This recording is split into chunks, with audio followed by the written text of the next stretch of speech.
जो आजकल सहाफत में हो रहा है, जो आजकल हमारे कारकुन ले ऑफ किए जा रहे हैं, हमारे इदारे बंद किए जा रहे हैं, मैं समझता हूं चौधरी साहब कि इसका नोटिस आपको लेना चाहिए। मैं आज न्यूज़ वन की बात करूंगा। आपने एक न्यूज़ वन के मालिक को प्राइम मिनिस्टर हाउस में बिठा लिया। ये बेग साहब भी बैठे हैं, उनके इदारे में न्यूज़ वन में 4 माह से तनख्वाही नहीं मिली। आप देखिए हर जगह वहाँ क्या हो रहा है। तो आप ऐसे लोगों को प्राइम मिनिस्टर हाउस में बिठाएंगे जहाँ पे तनख्वाही नहीं मिल रही, कम से कम उनको तो प्राइम मिनिस्टर हाउस से बाहर निकालें। ऐसे तो नहीं चलेगा ये मामला। माल कान को आप बिठाना चाहते हैं ना, बिठाएं। इस जगह पे क्या हो रहा है, आप हमारे साथ बैठ जाएं।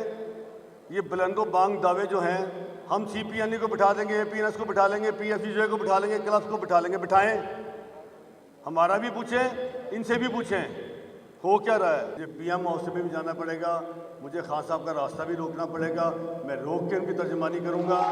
मैं आपसे भी ये कह रहा हूँ, मैं CPNE को भी ये कहना चाहता हूँ, मैं APNS को भी ये कहना चाहता हूँ कि बराए करम हमारे मुलाजमीन को प्रोटेक्ट करें। जो वाजिबात अदा नहीं कर रहे वो वाजिबात अदा करें।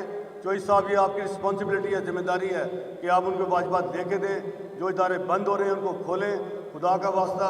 नहीं तो ये ना हो कि कल को हमें यहाँ धरने देने पड़े, हमें असम्बलियाँ बंद करनी पड़े, हमें चेरिंग क्रॉस को बंद करना पड़े। बात जो है ये बिगड़ी है या बिगाड़ी गई है, ये अकदा कुछ दिनों बाद ही, कुछ अरसे बाद खुलेगा।